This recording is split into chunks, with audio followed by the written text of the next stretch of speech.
शङ्कराचार्यं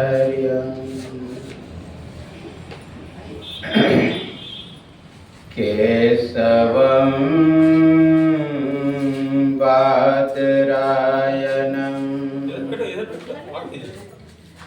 सूत्रभास्कृतो वन्दे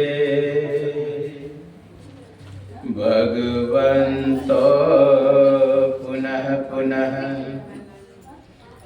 ईश्वरो गुरुरात्मेति मूर्तिभेद विभागिनी व्योमवत् व्याप्त देहाय दक्षिणामूर्तये नमः। दक्षिणामूर्तये नमः। श्री सद्गुरु महाराज की जय।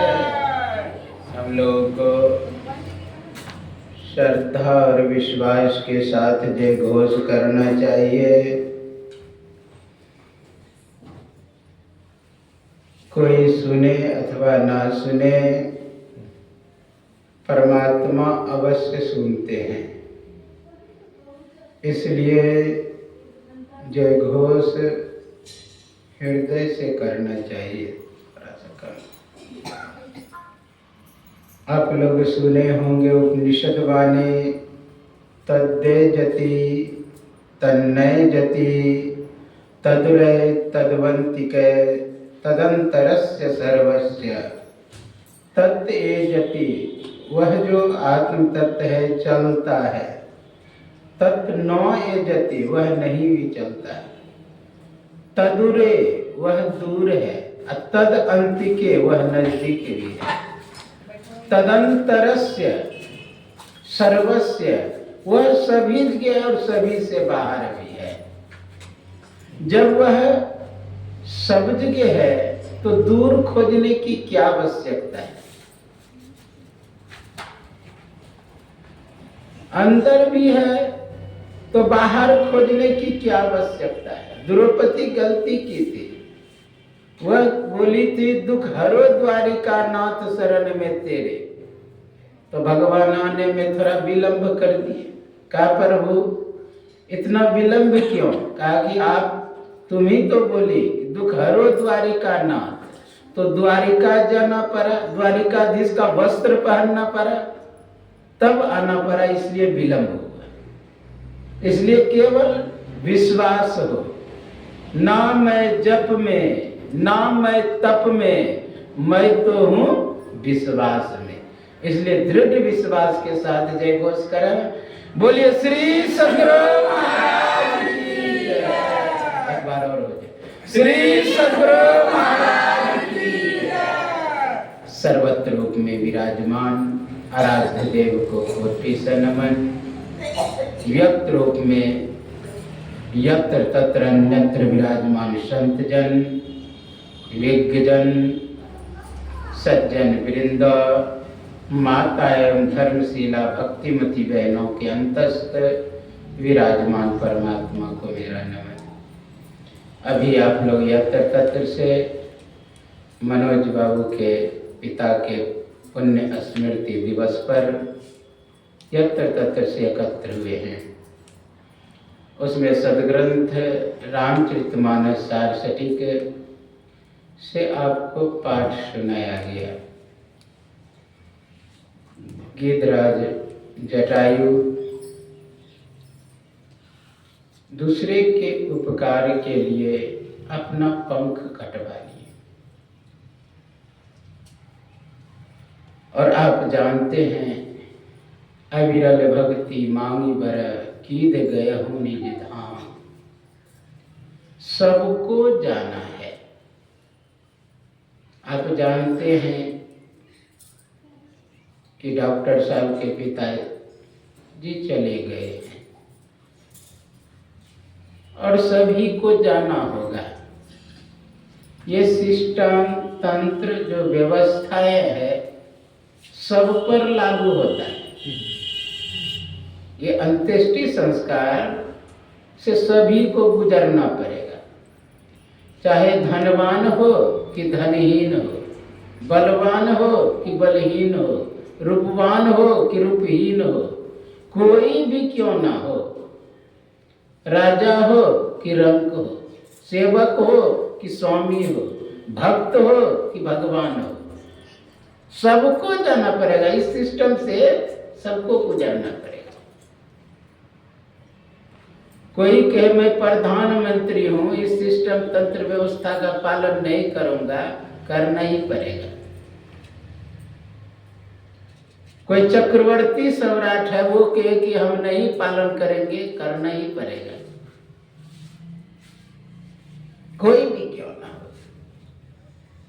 अब कोई लाख प्रयत्न करेंगे कि हम इस सिस्टम, तंत्र, व्यवस्था को तोड़ दें, वह नहीं तोड़ पाएंगे। प्रयास किया था हिरण्यकश्यप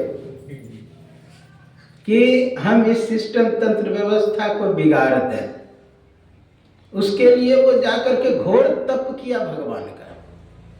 ओम ब्रह्मदेवाय नमः, ओम ब्रह्मदेवाय नमः, खूब तप किया।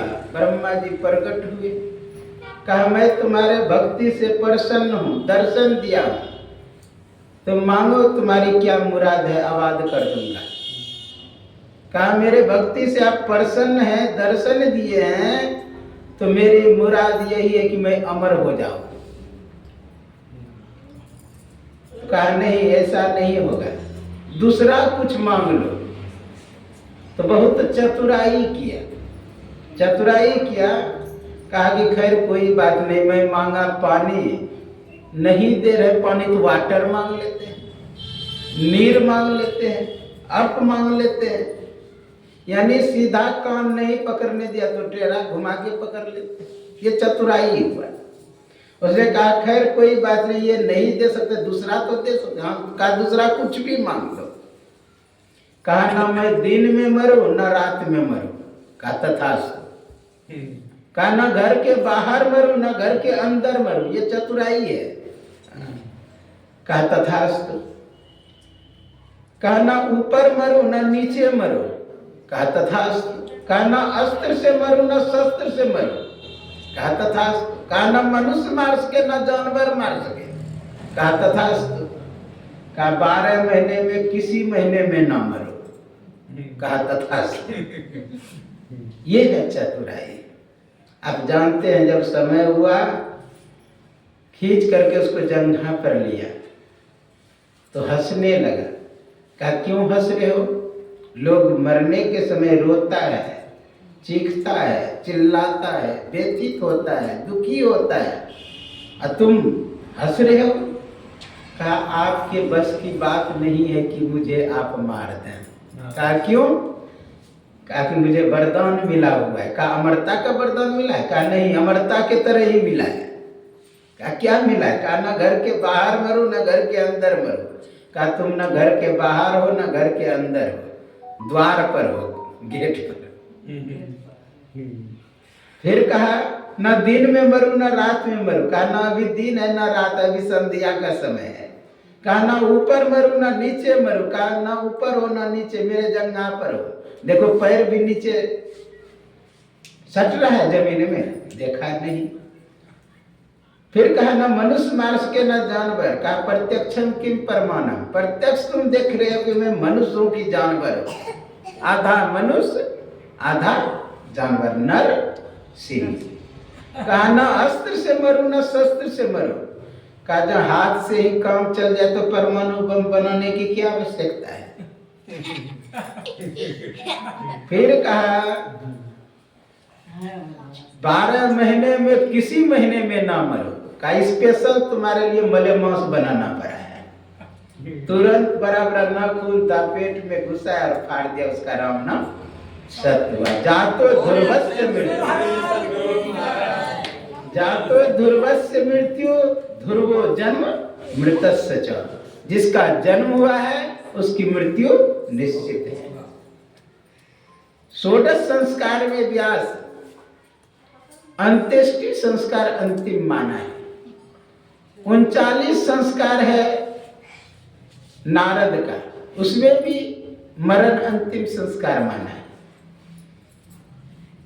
और अंगिरा का भी 42 संस्कार है। इस तरह सभी में अंतिम मरण माना है। और इस सिस्टम से सबको गुजरना है।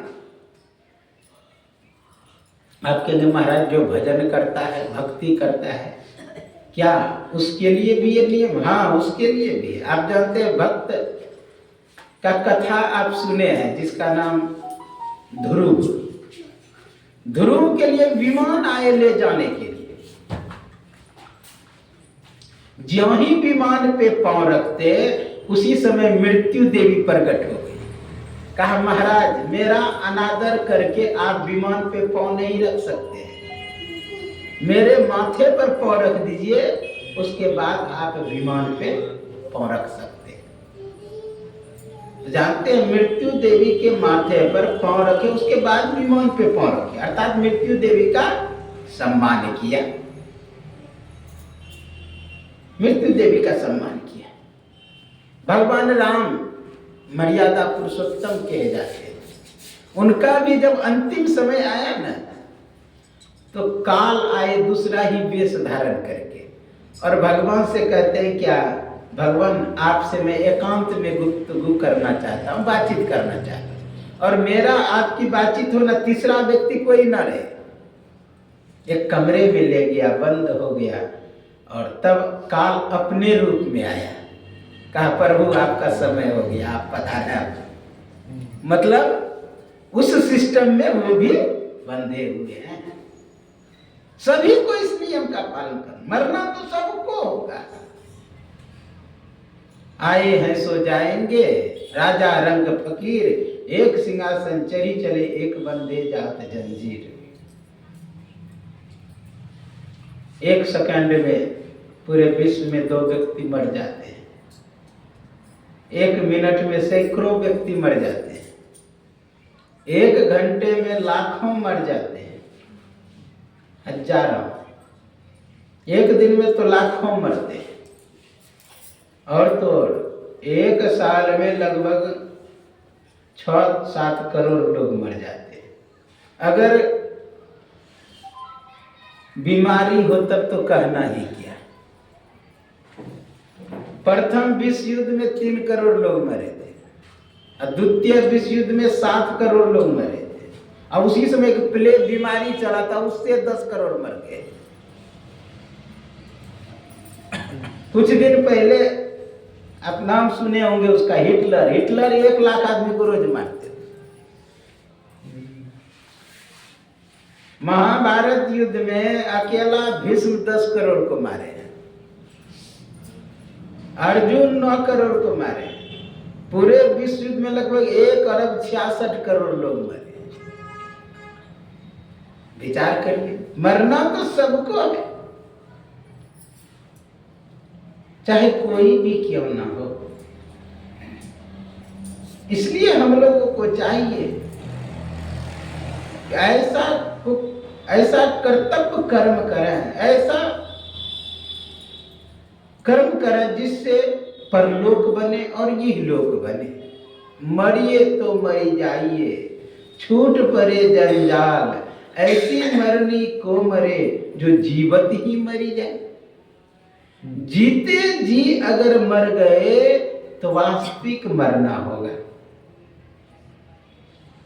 हम लोग मरने को ही मरना समझते हैं, लेकिन कोई जिंदा भी मरता है, वह योगी लोग होते हैं।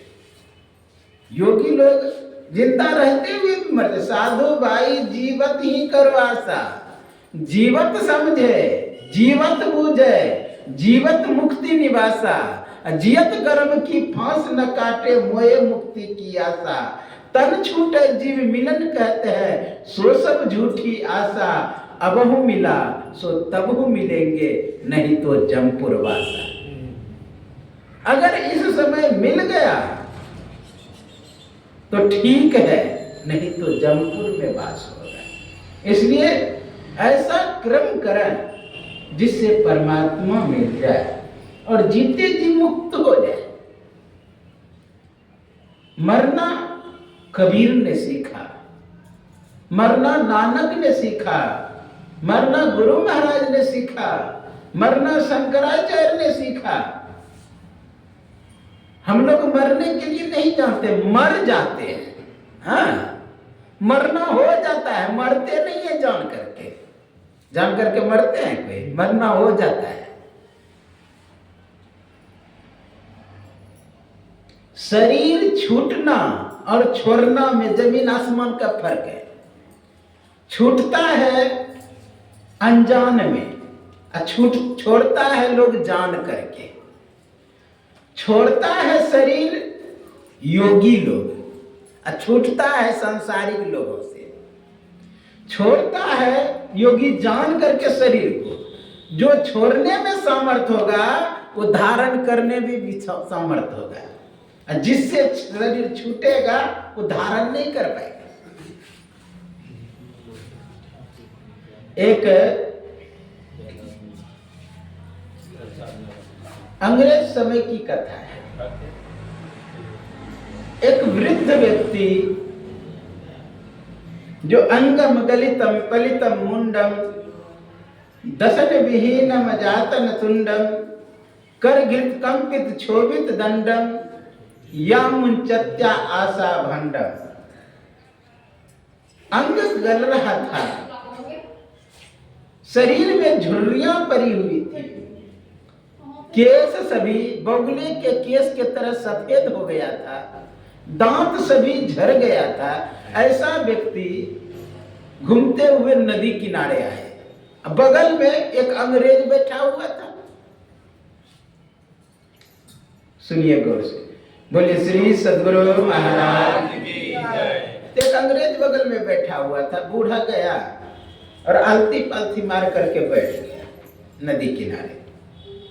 नदी किनारे जब आलती पालती मार के बैठ गया तो उधर से देखता है कि एक लाश भसता हुआ जा रहा है 18 वर्ष का।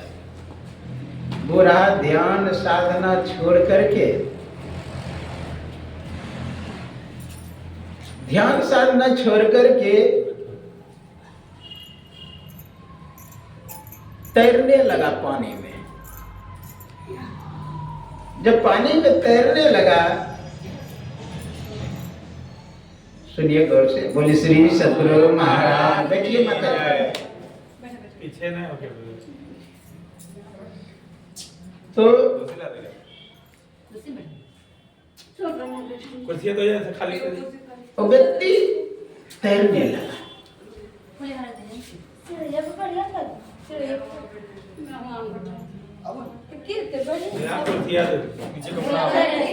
तैर करके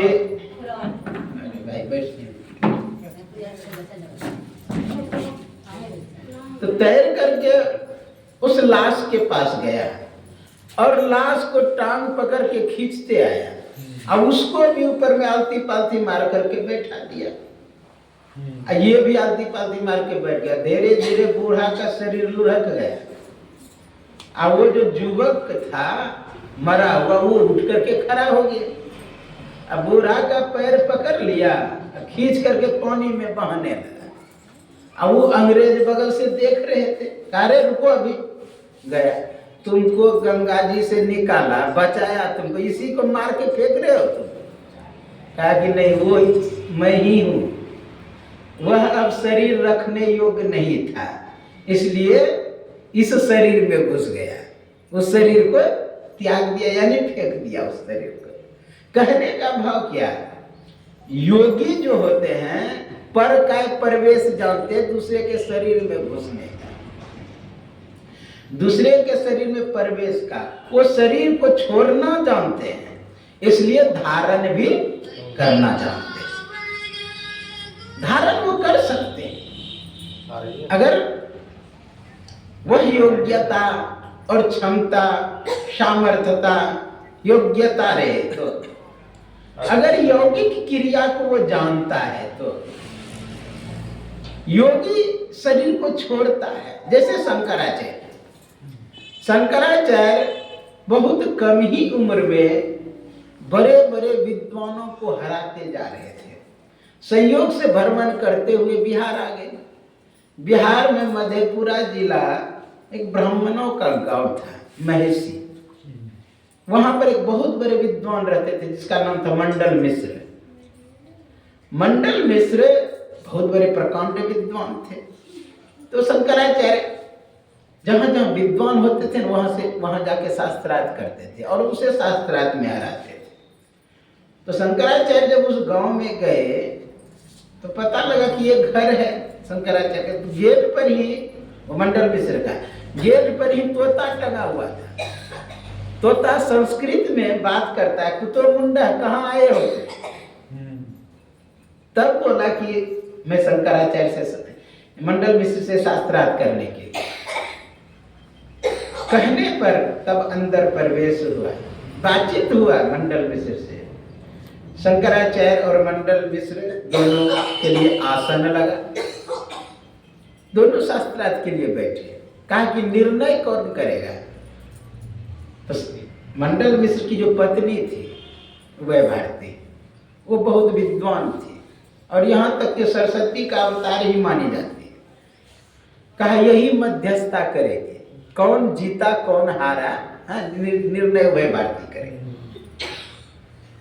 तो शास्त्रार्थ होने लगा। सोचा कि मैं कितना बैठी रहूंगी, गृहस्थ कार्य भी है, भोजन बनाना है अतिथि के लिए। तो दोनों के गले में माला टांग दे, जिसके गले का माला सूख जाएगा समझिए कि वो हार गए। 1 दिन 2 दिन 3 दिन पूरे 7 दिन तक शास्त्रार्थ चलते रहा। जब 7 दिन तक शास्त्रार्थ चलते रहा, अंतिम में मंडल मिश्र को क्रोध आ गया। छोटा बच्चा है, इतना देर से बक बक कर रहा है, इतना दिन से, मतलब मन में वो क्रोध आया उसको। और ज्यों ही क्रोध आया उसी समय माला सूख गया, क्योंकि क्रोध तो अज्ञान में होता है। आई को भाई भारती देखती है सही माला सूख गया है, तो देख लिया कि मेरे पति हार गए। उसी समय उभय भारती कहती है कि महाराज आपकी पूर्ण जीत अभी नहीं मानी जाएगी, क्योंकि अर्धांगिनी मैं हूं, आधे अंग का मालिक मैं। आप मुझे जीतेंगे तभी आपकी पूर्ण जीत मानी जाएगी। कहे माते प्रश्न करो। ऐसा प्रश्न किए वह भारती कि शंकराचार्य भौचक्का रह गए। हालांकि मंडल मिश्र ने कहा कि तुम ऐसा प्रश्न नहीं कर सकती है, ये बाल ब्रह्मचारी है, अभी उम्र कम है। कहा अगर इस प्रश्न का उत्तर नहीं दे सकती तो ये आपके गुरु बनने योग्य नहीं है, ये भी शास्त्र है। तब जानते हैं शंकराचार्य ने कहा हे माते कुछ दिन का समय चाहिए प्रश्न का उत्तर देने के लिए, कुछ दिन का समय मांगे। और जानते हैं हिमालय गए, हिमालय में अपने शिष्यों के संरक्षण में शरीर को छोड़ दिया। कहा कि मेरी शरीर का तुम रक्षा करना। एक राजा का शरीर छूटा था, उसके शरीर में घुस गया जाके, घुस गया, वो मरा हुआ था, वो जीवित हो गया। अब परिवार के लोगों को बहुत खुशी हुआ, कोई जीत गया मरा हुआ आदमी।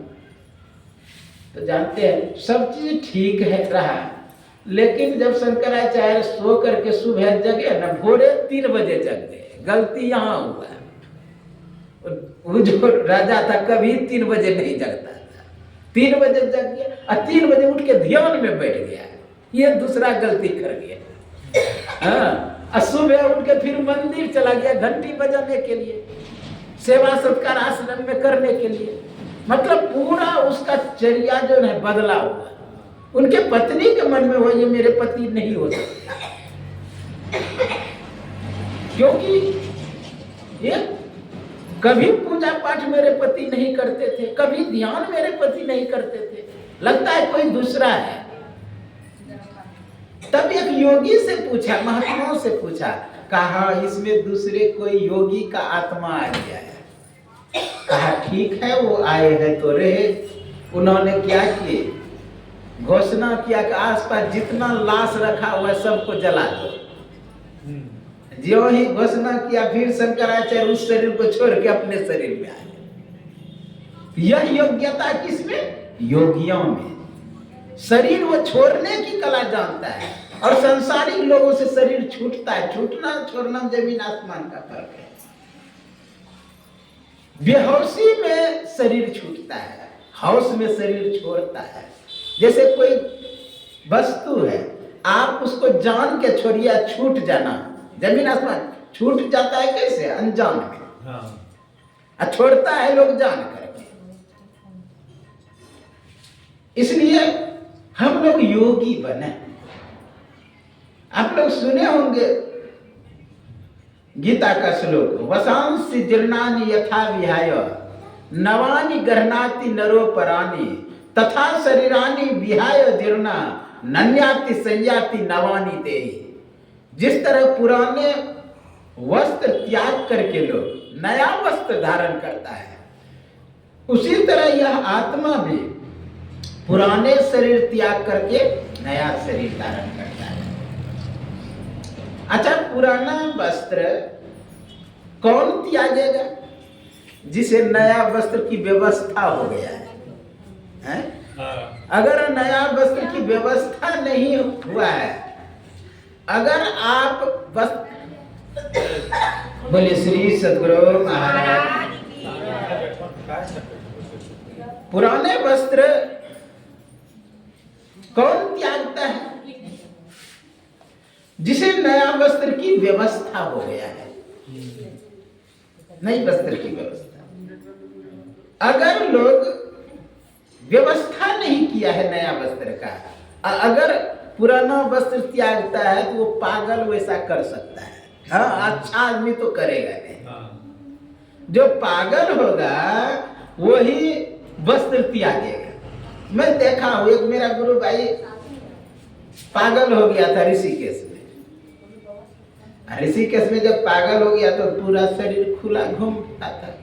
चला गया, रात में आश्रम का दरवाजा खटखटा रहे हैं, तो मैं बोला कि खाए नहीं, खाना ला। तो खाना दिए बर्तन में, थाली में दिए, वो थाली लेके चला गया। अब रात में किधर गया नहीं गया, फिर थोड़ा देर के बाद आया। तो मैं बोला कि खाए भोजन? दे दिए पुलिस को खाने के लिए। दिमागी हालत ठीक नहीं है तो स्वाभाविक कुछ से कुछ बोलेंगे।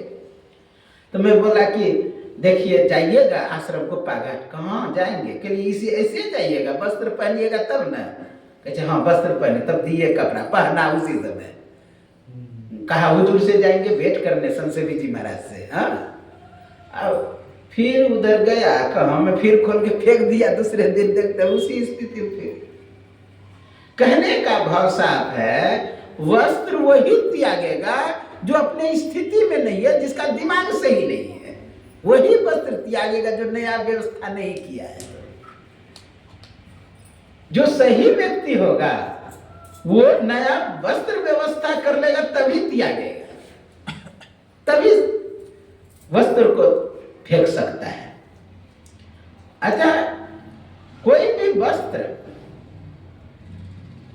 आप ग्रहण करते हैं तो आप अगर मालिक हैं तो अपने से आप वस्त्र ग्रहण कर सकते हैं। अगर नौकर हैं तो आप अपने ढंग से वस्त्र नहीं ग्रहण कर सकते। क्यों नहीं ग्रहण कर सकते? क्योंकि सबका सिस्टम बना हुआ है। जैसे कोई द्वारपाल है, उसका वस्त्र अलग है। कोई सिपाही है, उसका वस्त्र अलग है। कोई एसपी पद पर है, उसका वस्त्र अलग है।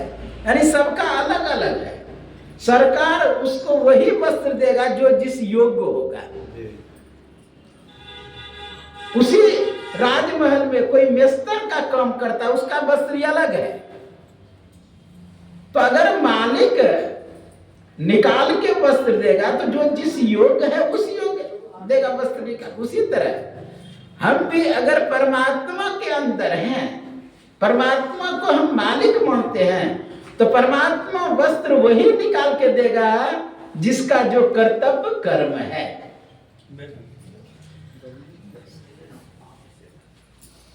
जिसका जो कर्तव्य कर्म है वैसा ही वस्त्र दिया जाता है।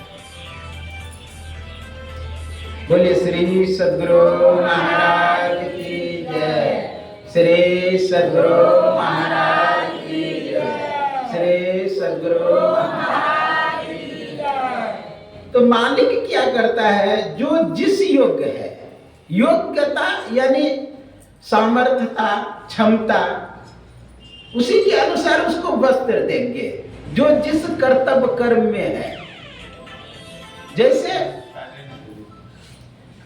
जैसे कोई सिपाही है तो सिपाही का कर्तव्य कर्म कर रहा है तो वैसा वस्त्र दे दिया जाता है।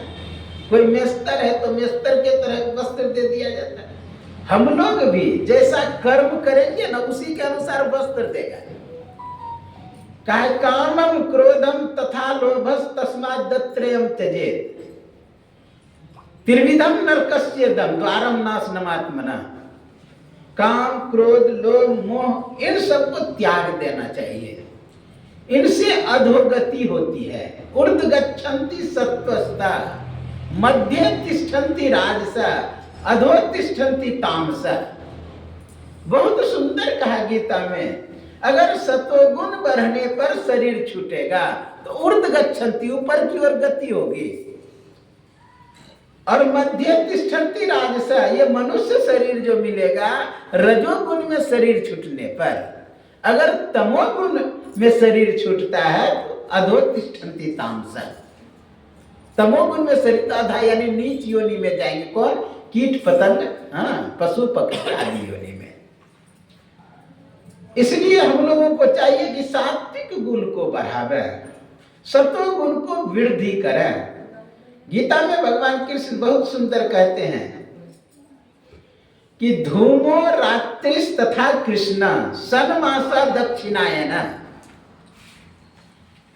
कहा धूम मार्ग, धूम यानी जिसमें अस्पष्ट वस्तु दिखाई ना दे, अंधेरा हो।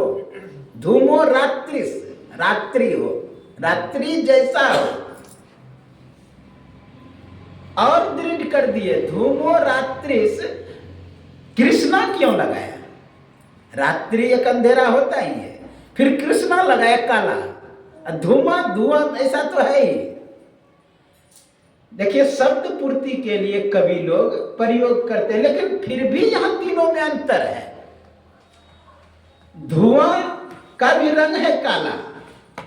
रात्रि भी कहा, रात्रि कृष्णा इसलिए लगाना पड़ा कि रात्रि में आप जानते चंद्रमा भी उदय होता है और उसमें वस्तु दिखाई देता है, उसमें वस्तु दिखाई देता है। आप पहचान सकते हैं कौन व्यक्ति है, बढ़िया चंद्रमा उदय होते, इसलिए रात्रि लगा, कृष्णा लगा यानी काला, जिसमें कुछ दिखाई ना दे, अंधेरा ही अंधेरा रहे।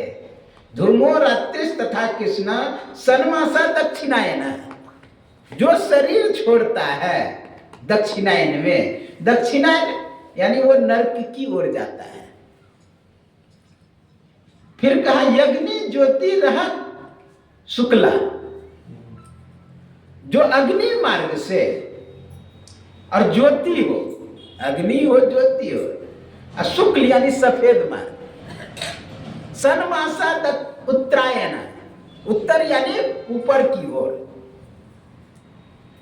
उत्तरायण हम लोग इधर कहते हैं, इधर सही में ऊपर हिमालय उत्तर में रखवाला करता, पर्वतराज विराट है। उत्तर यानी ऊपर, ऊपर यानी शब्द साधना, सबसे श्रेष्ठ साधना है। उन मुनि रहे ब्रह्म को चिन्ह, परम तत्व को ध्यावे, सुरत नृत्य मेला करके अनहद बैन बजावे।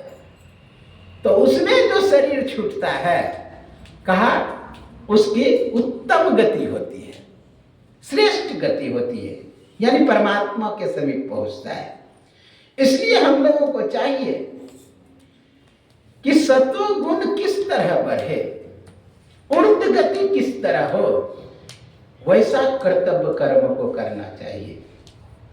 भजन करेंगे, भक्ति करेंगे, साधना करेंगे तो आपका सतोगुण बढ़ेगा। क्योंकि महाराज मैं सुन रखा हूं कि शरीर छूटने के समय चित्त में जो जो भावनाएं जीव करता है, अर्थात देहावसान समये चित्ते यद्याद्विभाव्ये तत्देवो भवेत् जीव इत्येव जन्म कारणम्। देह अवसान के समय, देह से छूटने के समय, देह से निकलने के समय चित्त में जो जो भावनाएं जीव करता है वही वह होता है, यही जन्म का कारण है।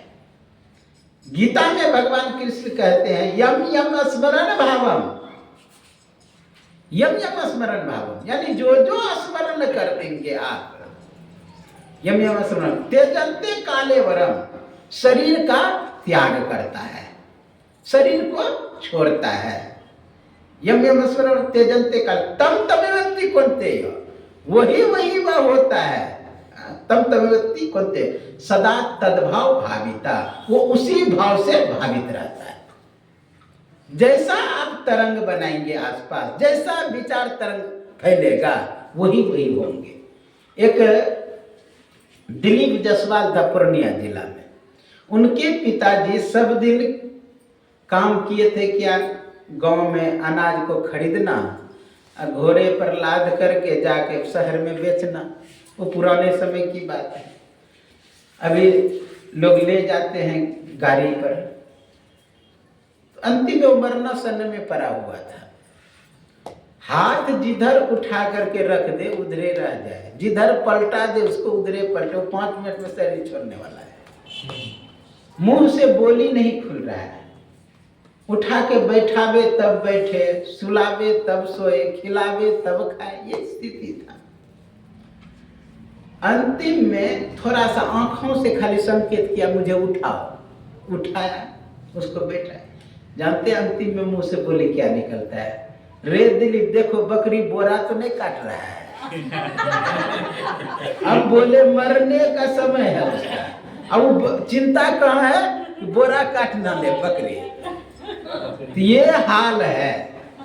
मरने के समय क्या हो रहा है, कहाँ चित्त जा रहा है, वो काम। इसलिए जिंदगी भर जो काम करेंगे वही अंतिम में याद आएगा। एक भरत राजा था।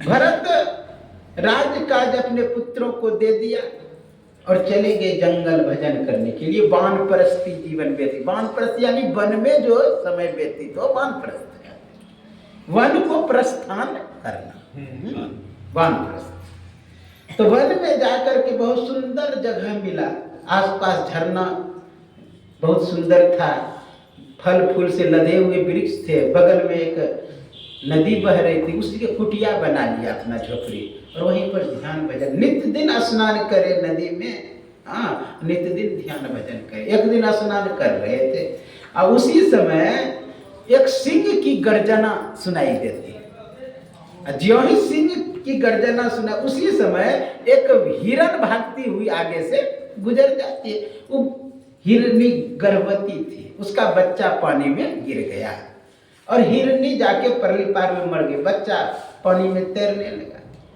अब भरत सोचता इसे निकाल देना चाहिए, नहीं तो मर जाएगी। फिर सोचते अंदर में कि आसक्ति हो जाए, कौन इसको पालेगा पोसेगा, मन में होने लगा। लेकिन अंतिम में निर्णय किया नहीं, निकाल देना चाहिए। निकाल दिया। कहाँ जाएंगे बच्चे, अब कुटी पर ही रहने लगे। कुटी पर धीरे धीरे अब खाने के लिए देने लगे, तो धीरे धीरे प्रेम हो गया। जानवर पशु पक्षी हित सब जानता है, पशु पक्षी भी हित अनिहित। तो अब उसी कुटी पर रहने लगे। भगवान का जब ध्यान करने बैठे भरत, तो कभी कंधे पर कूदे वो हिरण का बच्चा, कभी गोद में आके बैठ जाए और धीरे धीरे उसके प्रति प्रेम बढ़ने लगा। संयोग देखिए, एक दिन कोई जानवर आकर के उसकी हत्या कर दिया, उसी के चिंतन में उसका शरीर छूट गया। जानते सौमृगेन काले वरम, वो अभी हिरनी योनि में जन्म ले लिया दूसरे, क्योंकि चित्त में वो बैठा रहा। लेकिन पूर्व जन्म का संस्कार था, भजन करता था, उसका याद था कि मैं पूर्व जन्म में ये था। तो जानते सूखी सूखी पत्तियां खाने लगी, हरी हरी नहीं, कि आसक्ति ना हो जाए कोई वस्तु से। वह भी शरीर धीरे धीरे छूट गया। फिर तीसरे बार जन्म लिया एक ब्राह्मण कुल में। याद था पूर्व जन्म का, ब्राह्मण कुल में जन्म लिया तो याद था, तो कहा को मैं हिरण्य योनि में चला गया था, इसलिए इस बार आसक्ति रहित रहेंगे। जहां लेटा है, जहां सोया है, जहां जा रहा है 2 दिन तक, जिधर कुछ कर रहा है वही कर रहा है, ये जड़ के तरह रहने लगा, इसलिए नाम पड़ा उसका जड़ भरत। तो यह पूर्व जन्म का संस्कार वो समाप्त नहीं होता है, वो रहता ही है। जितना भी आप कर्म कर रहे हो वह सब रहता है। भगवान कृष्ण गीता में कहते हैं कि तत्र तम बुद्धि संयोग लभते पूर्व देह का। जो जो आपने पहले कर्म किया है तत्र तम बुद्धि, वह बुद्धि में संग्रहित है, जिसे संस्कार कोश कहते हैं, क्रोमोसोम, वहां पर वह जमा है। वहां पर एक जगह है जो मेमोरी बन के जमा हो जाता है संस्कार कोश में। इसी के विषय में बहुत सुंदर पतंजलि मुनि लिखते हैं, विषया संपरमुषा स्मृति, विषयों को जो छुपा के रख ले वही है स्मृति। उदाहरण दिया चूहा का, विषया संपरमुषा। मूसा का उदाहरण इसलिए दिया, मूसा चूहा आप जानते हैं। गेहूं के खेत में जहां गेहूं होता है, मैं देखा हूं, गेहूं कट गया, हाँ खाली खेत है, जहां पर चूहा का छिद्र है वहां पर एक व्यक्ति आया कुदाल लेके उसको कोरना शुरू किया। और जब कोरना शुरू किया, इतना इतना अंदर से गेहूं निकल रहा है। क्या किया है चूहा? वो काट करके छुपा के रख लिया कि भविष्य में खाएंगे। उसी तरह विषया संपरमुषा स्मृति, हाँ विषयों को जो छुपा के रख ले, जो भी रूप रस गंध स्पर्श शब्द हुआ वह सब को रख ले, वही है स्मृति। विषयों को जो छुपा के रख ले वही स्मृति। तो उसी में सब संग्रह हो जाता है। भगवान कृष्ण कहते हैं तत्र तम बुद्धि से लभते पूर्व देह का पूर्व अभ्यास तेने व हिरियते यवसोपि। पूर्व में जो जो अभ्यास किए हैं वह क्या होता है, कर्षण करके अगले जन्म में मिलता है।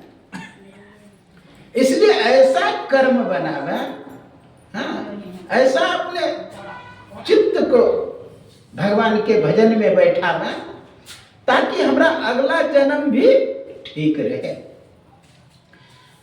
भगवान कृष्ण से प्रश्न करते हैं अर्जुन, हे केशव, हे कमलनयन, आप यह बतावें कि मैं जो भजन किया, भक्ति किया, शुभ कर्म किया, क्या मरने के बाद वह नष्ट भ्रष्ट तो नहीं हो जाता है? यह तो भगवान कृष्ण बहुत सुंदर कहते हैं कि नहीं नष्ट न पार्थ नाम नामत्र विनाश तस्य विद्यते ना ही कल्याण कृत कश्चित दुर्गति तात गच्छति। हे अर्जुन, उसका ना इस लोक में दुर्गति होती है ना उस लोक में दुर्गति होती है। ना ही कृत कश्चित दुर्गति तात गच्छति, दुर्गति नहीं होती है। कर्तव्य क्या होता है? तो भगवान कृष्ण क्लियर कहते हैं, प्राप्य पुण्य कृतान लोकान नुसित्ते शाश्वती समान सुचिना श्रीमताम के योग भ्रष्टो भी जाए थे। कहा कि पुण्यवानों पुण्य लोक में जाके जन्म लेंगे। अगर कोई शुभ कर्म कर रहा है, सत्कर्म कर रहा है, तो उसका जन्म पुण्य लोक कहते हैं स्वर्ग को। पुण्य, जो पुण्य का फल होता है वह स्वर्ग होता है, और पाप का फल नरक होता है। पुण्य का फल लोगों को मिलता है, कहते हैं स्वर्ग में सुख है। सुख का लोभ से आकर्षित होकर के लोग शुभ कर्म भी करते हैं। वहाँ की जब उत्तमता चीजों को बताता है तो लोगों को लोभ होता है कि मैं भी उस उत्तम वस्तु को प्राप्त करूं, उत्तम लोक को प्राप्त करूं। यहाँ पर लिखा है प्राप्त पुण्य कृतान लोकान। अच्छा, लोकान शब्द दिया हुआ है, जो पढ़े लिखे हैं उसको पता है लोकान शब्द बहुवचन है। हाँ, लोकान शब्द अगर बहुवचन है तो स्वाभाविक रूप से एक स्वर्ग नहीं है, अनेकों स्वर्ग है। या नहीं तो शिव लोक को भी पुण्य लोक ही कहा जाएगा, विष्णु लोक को भी पुण्य लोक ही कहा जाएगा, क्योंकि प्राप्त पुण्य कृतान लोक। का नुसित्ते शाश्वती समा, वहां बहुत दिन सुख भोगेंगे। शाश्वती का अर्थ होता है सब दिन, हाँ, लेकिन शाश्वती का अर्थ यहाँ सब दिन नहीं लगेगा, बहुत दिन लगेगा, क्योंकि प्रसंगा अनुसार अर्थ बदलता है। जैसे सैंधव, सैंधव का अर्थ होता है नमक, हाँ, और सैंधव का अर्थ एक घोड़ा भी होता है।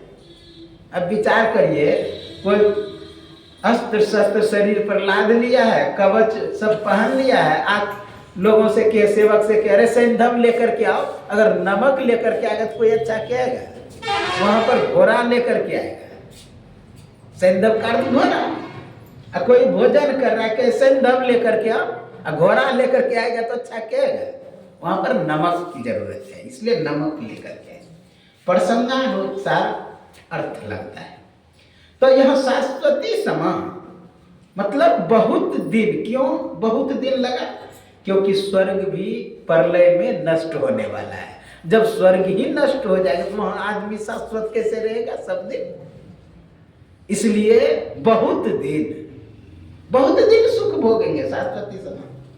तो कहा वहां सुख भोगने के बाद क्या होगा? कहा फिर धरती पर आएंगे। कहाँ जन्म लेंगे? कहा सुचिना श्रीमताम ये है। श्रीमताम यानी लक्ष्मी जिसके यहाँ है, यानी धन जिसके यहाँ। कहेंगे महाराज धनवान के घर में जन्म लेंगे। धनवान देखते हैं क्या क्या नहीं कर्म करता है, अनिष्ट जो नहीं करने योग्य कर्म वह भी करते हैं, गैर कानूनी काम करते हैं। हाँ, बहुत से ऐसे कर्म है जो गैर कानूनी करके पैसे जमा कर लिए, क्या उसी के यहाँ जन्म लेंगे? कहा नहीं, सुचिना शब्द लगाया, सुचिना यानी शुद्ध व्यक्ति के यहाँ, जो धार्मिक है, जो धर्म को मानता है। आप जानते हैं ना, मुकेश अंबानी कितने बड़े धनवान है।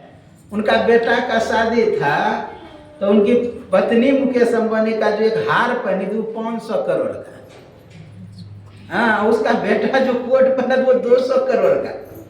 विचार करिए कितना। हवाई जहाज रखा था गेस्ट लाने के लिए 50। चारों शंकराचार्य गए और उनके विवाह में कहीं पर नहीं देखे होंगे क्या अंट संट गाना गाया गया, कहीं पर नहीं। और कहीं फोटो अंट संट नहीं लगाया गया, केवल भगवान का फोटो। उनका पोता देखिए सो करके प्रणाम करता है। कितना, यदि वो कुंभ में स्नान करता है तो राम मंदिर भी जाता है। ये हुआ सुचिना श्रीमताम ये है, शुद्ध व्यक्ति के यहाँ जन्म ले। सुचिना श्रीमताम, योग भ्रष्टों भी जाते शुद्ध व्यक्ति के यहाँ। तो ये भक्ति का कभी नाश नहीं होता है। भक्ति बीज बिन से नहीं, जो चुक जाए अनंत। ऊंच नीच घर जन्म ले तो संतों का संत। इसलिए हम लोगों को भजन करना चाहिए। भगवान कृष्ण कहते तस्मात् सर्वेषु कालेषु मामे स्मरण युक्त च। हे अर्जुन, हर समय तस्मात् सर्वेषु, सप्तमी का बहुवचन, हाँ, सर्वेषु यानी सभी समय में, सर्वाधिगण का सब सर्वेषु, तस्मात् सर्वेषु कालेषु, सभी काल में क्या करें? मामे स्मरण, मेरा स्मरण करो। कहा है कि सब हम युद्ध करेंगे कि यहाँ भजन करेंगे आपकी युद्ध भूमि में? हैं? हम तीर चलाएंगे कि आपका स्मरण करेंगे? क्लियर भगवान कृष्ण कहते हैं तस्मात् सर्वेषु काल मामे स्मरण युद्ध चो यानी युद्ध भी करो और युद्ध भी करो और युद्ध भी करो और युद्ध भी करो। ये नहीं कह रहा है कि युद्ध नहीं करो, युद्ध करो, लेकिन मेरा स्मरण भी करो। विचार करिए, युद्ध भूमि में भगवान का स्मरण करना। कहा यदि ऐसा करेंगे तो क्या होगा? कहा क्या होगा अगर ऐसा करेंगे?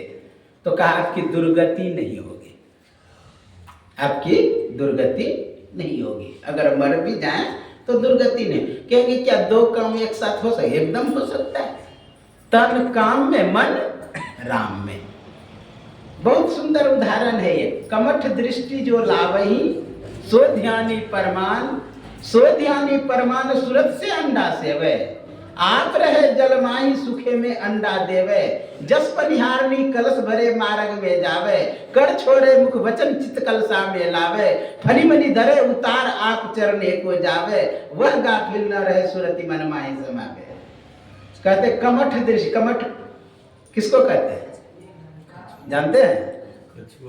नहीं, कमठ मतलब कछुआ का, कमठ दृष्टि जो लावे। कछुवी कहाँ रहती है? सूखे में, पानी में। पानी में कछुवी रहती है। अंडा कहाँ देती है? सूखे में आकर के।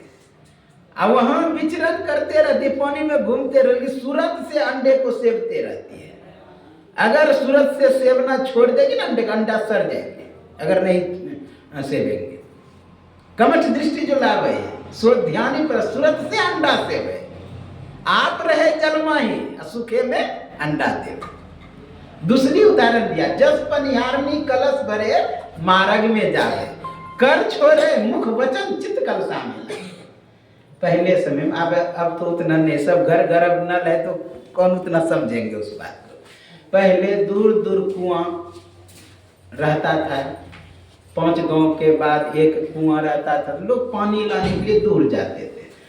तो एक रस्सी होता था और बाल्टी, रस्सी और बाल्टी ले जा करके कुएं पर जल भर लेती थी और घड़े में ले लेते, घड़े को माथे पर रखते थे और उसके ऊपर फिर घड़ा रखती थी। एक इधर दबा लेती थी, बगल में भी घड़ा, एक हाथ में बाल्टी और रस्सी लेकर और बात भी करते जाती थी सहेली से। हाँ, क्या कहते? जस पनिहारी कलश भरे मार्ग में जावे, कर छोड़े, हाथ छोड़े हुए हैं, कर छोड़े मुख से बातचीत भी करते जा रहे हैं। कर छोड़े मुख वचन चित्त कलसा में लागे, चित्त कलसा पर रखिए, अगर वो छोड़ देगी चित्त से वहां हटा लेगी तो गिर जाएंगे कलसा। घड़ा ऊपर से कितना सजग है, काम कर रही है, बोल रही, चाल रही है, सब कर रही है, लेकिन चित्त को रखी है वहां कलश। दूसरा और तीसरा एक उदाहरण दिए, फनी मनी धरे उतार आप चरने को जावे। फनी कहते हैं सांप को, और सांप के अंदर होता है मनी। फनी मनी धरे उतार, मनी को उतार करके रख देती है, फनी मनी धरे उतार।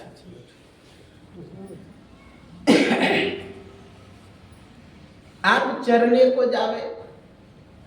सांप क्या होता है? चरने के लिए जाता है, इधर उधर कीड़े मकोड़े जो होते हैं प्रकाश में, मणि के प्रकाश में कीड़े मकोड़े विचरण करता है, उसे खाने के लिए इधर उधर। लेकिन चित्त कहाँ रखता है? उस मणि पर। तुरंत थोड़ा सा कुछ खड़खड़ाहट की आवाज है, तुरंत मणि को आकर निगल लेता। उसी तरह कहा चित्त को रखना है, तन काम में मन राम में। वही भगवान कृष्ण का तस्मात् सर्वेषु कालेषु मामे स्मरण युद्ध च, मेरा स्मरण भी करो और युद्ध भी करो। चित्त से चिंतन ब्रह्म का, देह करे सत्कर्म, वाणी सत्भाषण करे, यही मानव धर्म। चित्त से चिंतन ब्रह्म का, देह करे सत्कर्म। उसी को गुरु महाराज कहते हैं, सुकिरत कर ले नाम सुमर ले। शुभ कर्म भी करो और नाम भी स्मरण करो, दोनों काम एक साथ होगा। एक व्यक्ति एक मंदिर के बगल से गुजर रहे थे, संयोग से वो मिस्त्री था। हाँ, देखा कि ईंट रखा हुआ है, ईंट रखा हुआ है, बालू रखा हुआ है और तो और सीमेंट भी रखा हुआ है। सोचा कि मंदिर बना देते हैं। अकेले व्यक्ति था तो कौन उसे ला करके देता? चारों तरफ रख लिया ईंट, सीमेंट और बालू भी, मसाला बना लिया और ईंट को जोड़ना शुरू किया। ईंट को जोड़ करके मंदिर बनाया, लेकिन चित्त से भगवान का नाम याद रखा। फिर जब आगे बढ़ा देखा कि कुछ व्यक्ति काम कर रहे हैं, कोई ईंट तोड़ रहे, 3-4 व्यक्ति। बोले श्री सद्गुरु महाराज। ईंट तोड़ रहा था तो वो व्यक्ति जाकर के कहता है कि बाबा आप क्या कर रहे हैं? तो कहा कि शरीर से मैं हाथ से ईंट तोड़ रहा हूँ और अंदर से चिंता कर रहा हूँ कि मेरी लड़की का विवाह कैसे होगा, का ये दो काम कर रहा है, दो काम कर रहा है। फिर आगे बढ़ा, एक और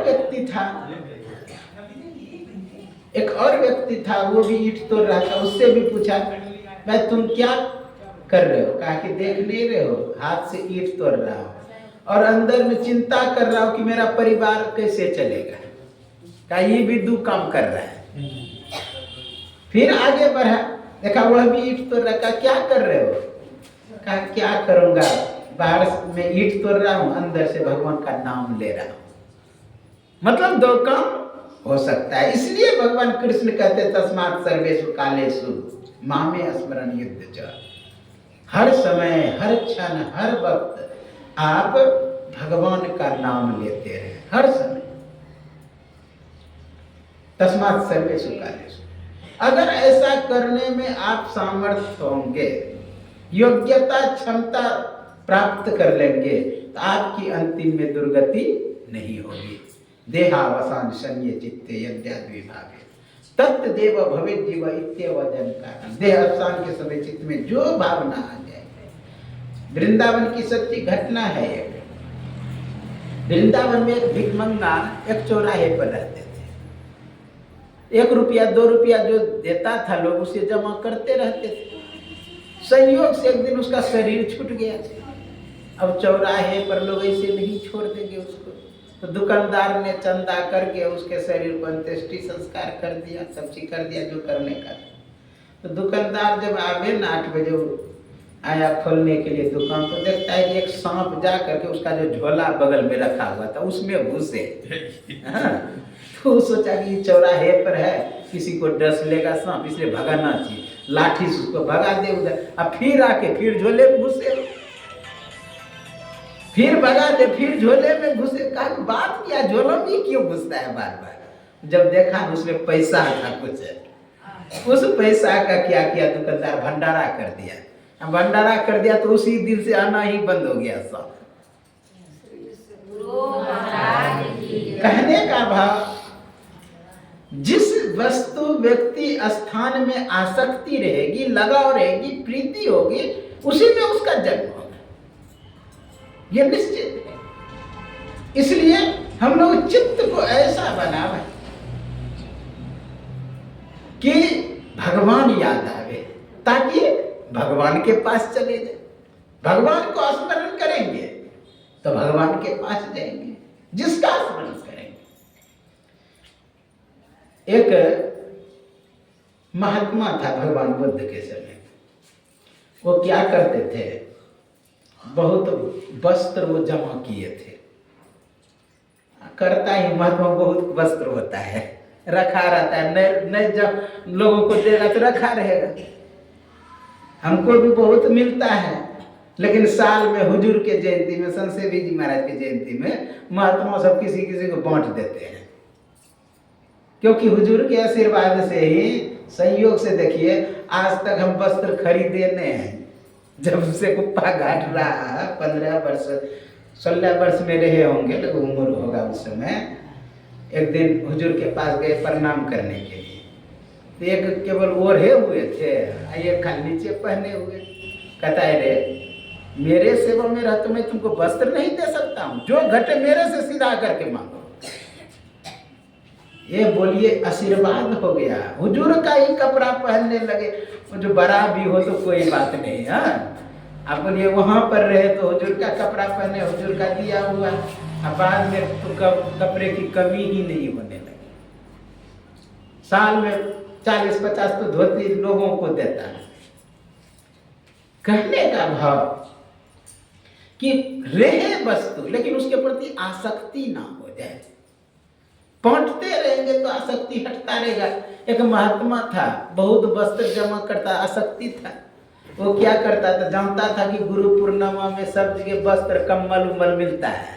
वो क्या करे, एक आश्रम में जा करके कमंडल छोड़ दे, दूसरे आश्रम में जाके बिछावन छोड़ दे, एक आश्रम में जाके लाठी छोड़ दे, चौथे पांचवें आश्रम में अपना रह ले। होता था क्या, जो सेठ आते थे देने के लिए, सब आश्रम में गुरु पूर्णिमा है तो मान ली सब में ना आएंगे बहुत देने वाला, तो जो महात्मा वहां पर है आश्रम में उसको तो वस्त्र दे ही दे कि भाई और कोई छूटा है, तो कोई महात्मा बोल दे वो कमांडर उसका यहीं है, लगता है कहीं गया है वो आएंगे, इसलिए उसके हिसाब ही रख दीजिए, उसके हिसाब ही रख देते थे। अब सब आश्रम में उसके लिए रखा हुआ है, उधर से आता था पोटरी बांधते हुए आके रूम में रख देता था। अब उस वस्त्र के प्रति धीरे धीरे आसक्ति हो गया, बस शरीर गया छूट। शरीर जब छूट गया तो सभी भिक्षु ने सोचा कि ये इतना वस्त्र रह के क्या होगा, इसलिए बांट लेना चाहिए सबको। सबने विचार किया बांट, सबने लेने लगा। उसी समय भगवान बुद्ध कहते अरे अभी ठहरो, उसको रोक दिया। फिर 1 महीना के बाद फिर कहा कि सभी वस्त्र अब ले लो। कहा कि हे भंते, उस दिन जब मैं ले रहा था तो आप लेने नहीं दिए, आज कह रहे कि सभी ले लो। बस का उस समय गड़बड़ हो गया था, क्या उसमें बन गया था कीड़ा, उस कपड़े में, कपड़े का कीड़ा होता है ना उजला उजला, चिल्लर, वही बन गया था। और जब तुम लेने जा वो चिल्लाता था है मेरा वस्त्र, हम है मेरा कपड़ा, इसीलिए उस समय उसको आसक्ति, वो अब मर गया, वो योनि से मुक्त हो गया, इसलिए अब तुम ले सकते हो। कहने का भाव चित्त जहां चला जाता है, जिस वस्तु व्यक्ति स्थान में, वही वह होता है। इसलिए भगवान कृष्ण के यम यम स्मरण भाव त्यजन्ते काले वरम तम तम व्यक्ति कुंते और सदा तद भाव भाविता, जो जिस भाव से भावित रहता है वही वह होता है।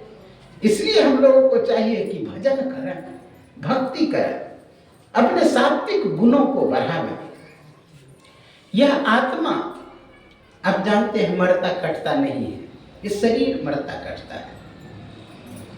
आप लोग सभी दिन गीता का श्लोक सुने हैं, नैनम छिन्दन्ति सहस्राणि नैनम दहति पावकः नश्चैनम कलद्यन्त्यापो नाशोष्यति मारुतः अच्छद्यो यम अदाह्यो यम कलद्यो स्वस्य एव च।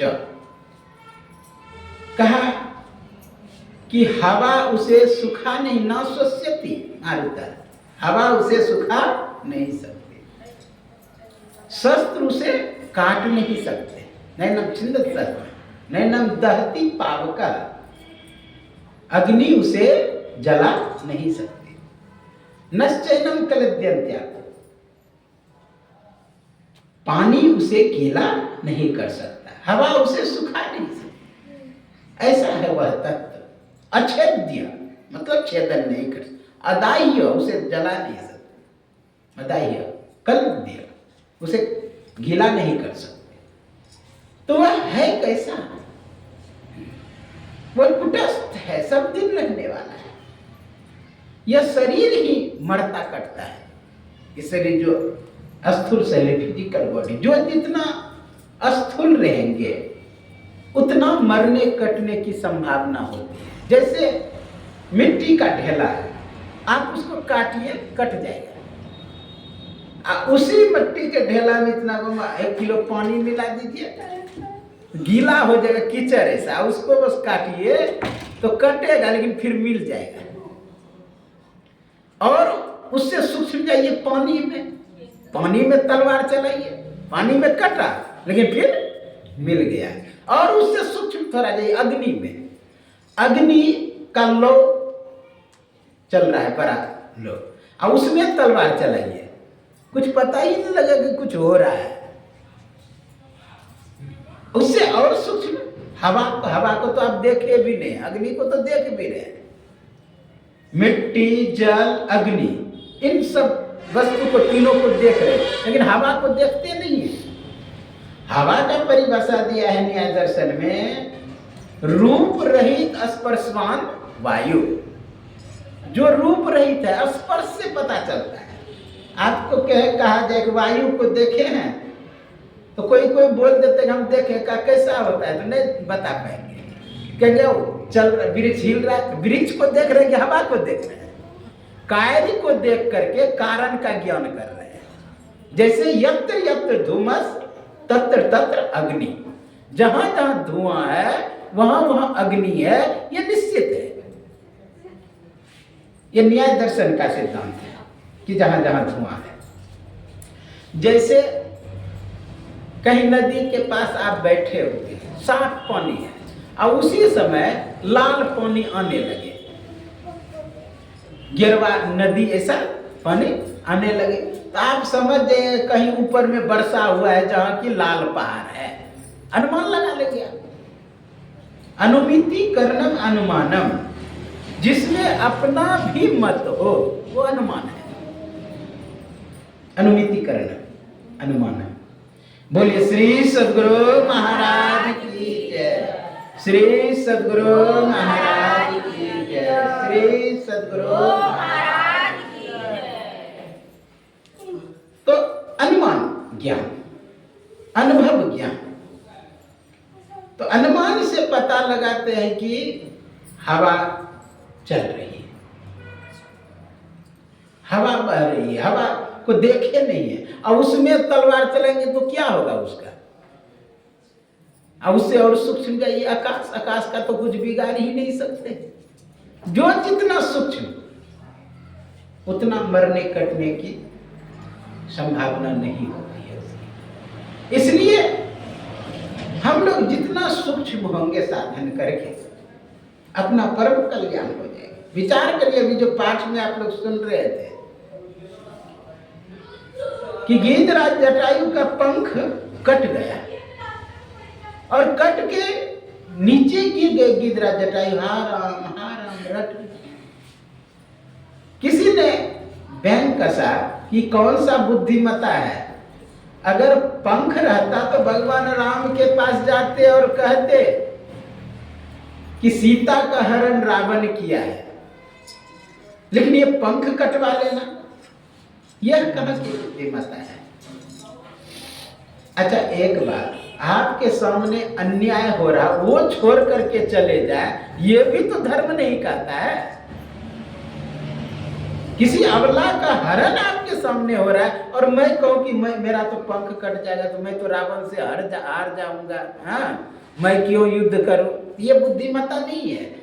भले हम मर जाएं, हाँ इसलिए जानते थे गीधराज जटायु बात जानते थे मेरा पंख कटेगा, मैं जीत नहीं पाऊंगा, फिर भी अपना कर्तव्य नहीं छोड़ा और अपना पंख कटाया।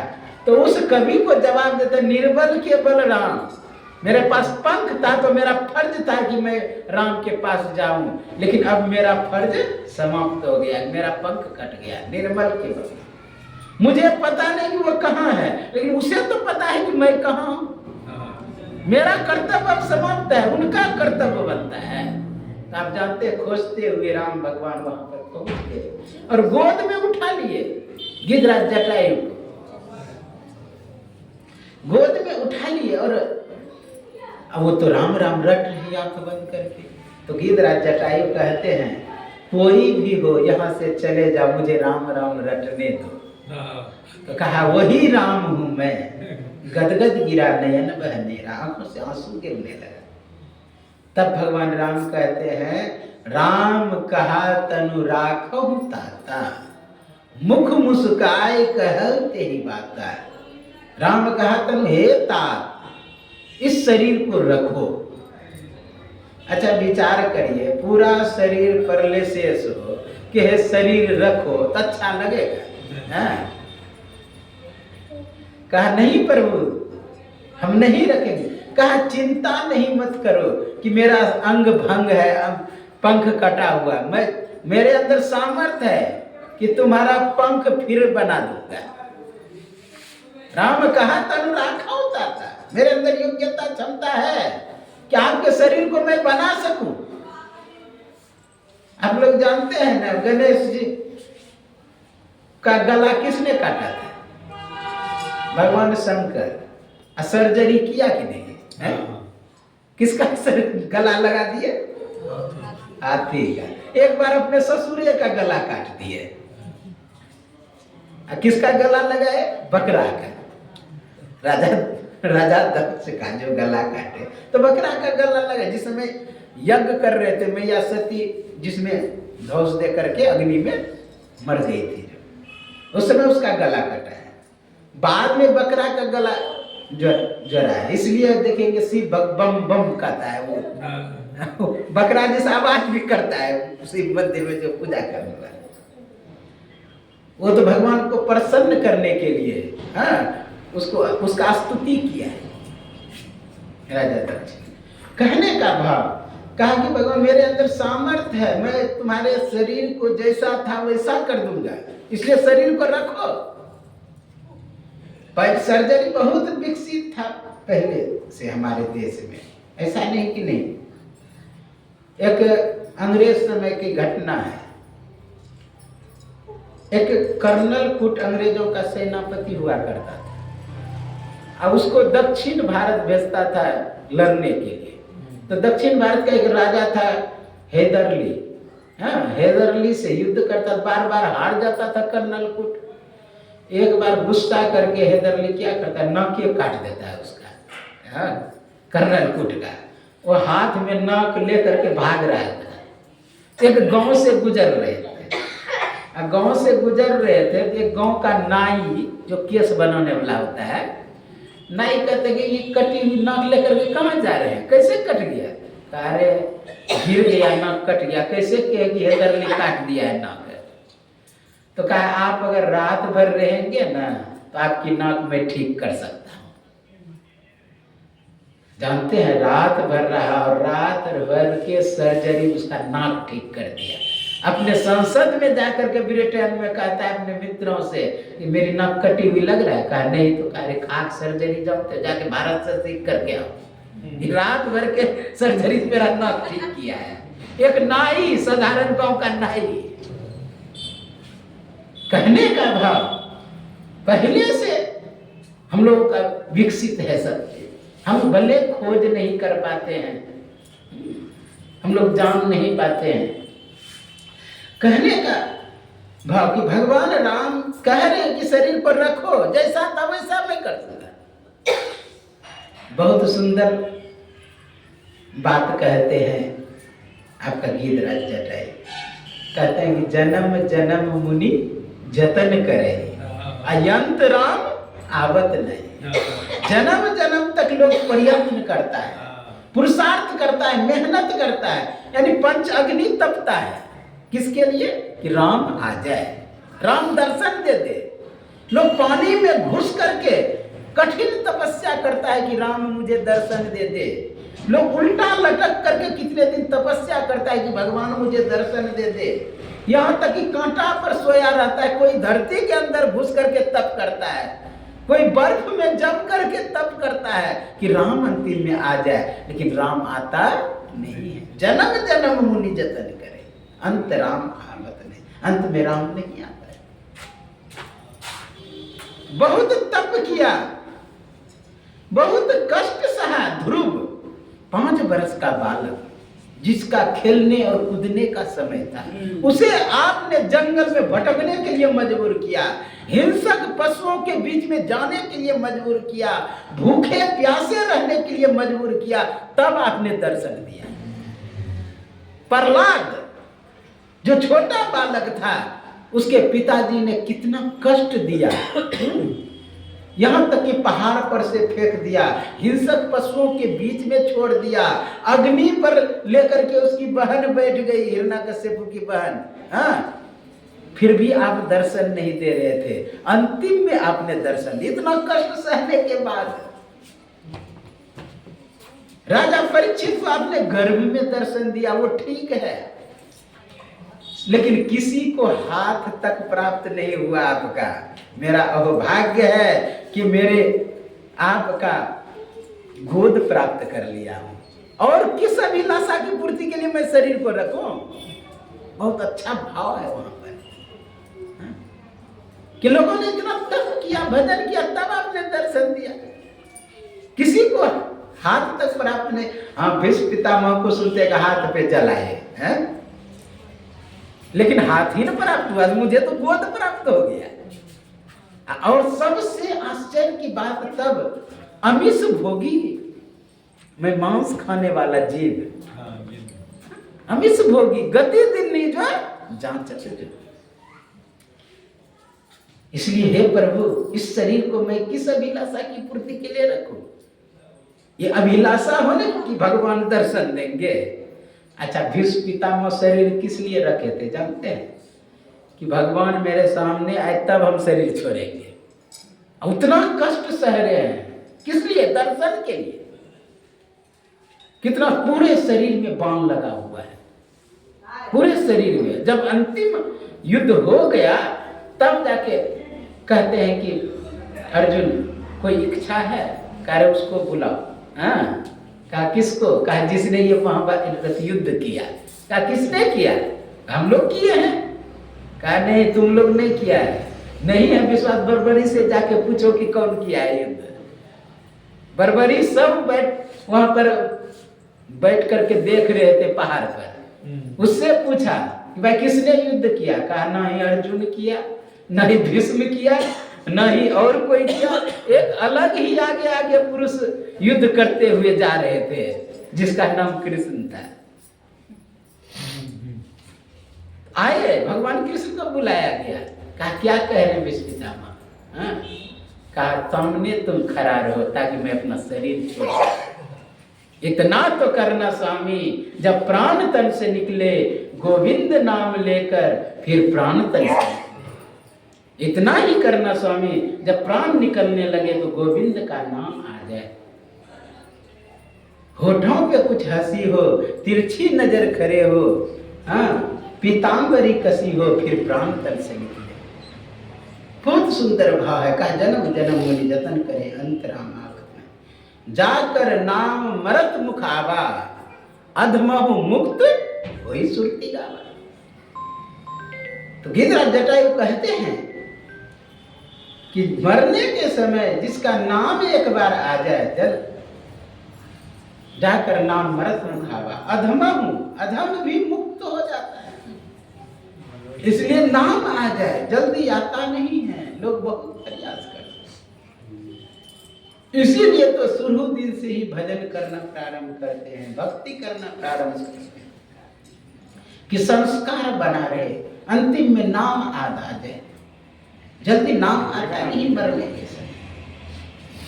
भगवान कृष्ण कहते हैं पर्यान काले मनसा चले ना, भक्त्या युक्तो योग बलन चेव, भूर्वोर मध्य प्राणमावेश्य सम्यक स्वतम परम पुरुष वैसे दिव्य। का पर्यान काल, पर्यान काल कहते हैं शरीर छूटने के समय, पर्यान काल। मनसा चले ना, मन को इधर उधर ना ले जाए। मनसा चले, इधर उधर मतलब क्या? रूप रस गंध स्पर्श शब्द आदि विषयों में मन को ना भटकावे मरने के समय। एक बार भगवान बुद्ध कहीं से जा रहे थे, एक उनका भक्त शरीर छूट रहा था। भगवान बुद्ध गए, उनके बगल में बैठे। कहा मित्र दुख हो रहा है? कहा प्रभु बहुत दर्द हो रहा है। कहा बोलो। मैं पैर नहीं हूँ। हाँ? कहा प्रभु मैं पैर नहीं हूँ, मैं हाथ नहीं हूँ, मैं हाथ नहीं हूँ। इस तरह का मैं कान नहीं हूँ, मैं आँख नहीं हूँ, मैं केस नहीं हूँ, मैं माथा नहीं हूँ, मैं शरीर नहीं हूँ, फिर मैं कौन हूँ? हाँ? ज्यों ही बोला मैं कौन हूँ, उसी समय शरीर छूट गया। यानी मैं शरीर नहीं हूँ तो शरीर से परे। ऐसे वस्तु का ध्यान करें जो शरीर संबंधी नहीं है, अवश्य काल की बैरी को काट डालेगा। मैं शरीर नहीं हूँ, मैं शरीर में रहने वाला हूँ। बहुत सुंदर गीता में कहा क्षेत्र क्षेत्र गयोर ज्ञानम, क्षेत्र क्षेत्रज्ञ का ज्ञान करना। क्षेत्र कहते हैं शरीर को, क्षेत्रज्ञ कहते हैं शरीर में जो रहने वाला है, जो क्षेत्र को जानता है, क्षेत्रज्ञ। इसलिए हम लोगों को चाहिए कि देहावसान समय चित्ते, देह अवसान के समय चित्त को इधर उधर ना ले जाए। पर्याम काले मनसा चल, भक्ति युक्त, भक्ति और योग बल से। अच्छा भक्ति बल किसके अंदर होगा? अच्छा धन बल किसको रहता है? जिसके पास धन रहता है उसी को धन बल। पहलवानी का बल किसके अंदर? जो पहलवानी किया है उसी के अंदर पहलवानी का। यहाँ कह रहा है कि भक्ति युक्त यानी भक्ति बल। अच्छा भक्ति बल किसके अंदर? जो भक्ति किया है। जो भक्ति किया है उसी के अंदर भक्ति बल रहेगा। योग बल किसके अंदर? जो योग किया है। भक्ति युक्त योग बल है। भक्ति और योग बल से क्या करें? तो चित्त को दोनों भोगों के बीच में स्थापित करें। क्या कह रहे हैं भगवान जी? परिणाम काले मनसन भक्ति और युक्त योग बल चाहिए। भुर्वोर मध्य प्राण अवश्य सम्यक। दोनों भोगों के बीच में प्राण को समाहित करें। प्राण अवश्य सम्यक। तो होगा क्या? कहा ऐसा करेंगे तो स्वतम परम पुरुष मुपैति दिव्य। आप परम पुरुष परमात्मा को प्राप्त करेंगे। बहुत सुंदर यहां पर व्याख्या भगवान कृष्ण करते हैं कि शरीर छूटने के समय चित्त को इस तरह संभाल करके रखें। योग आप जानते हैं क्या है? गुरु महाराज जो भेद बताए हैं, हाँ? योग आप जानते, योग चित्तवृत्ति निरोध है। चित्तवृत्तियों का निरोध ही योग है। चित्तवृत्तियों का निरोध करें। जब चित्तवृत्ति को निरोध करेंगे तो योग होगा। बोलिए श्री सद्गुरु महाराज। फिर करेंगे क्या? फिर नहीं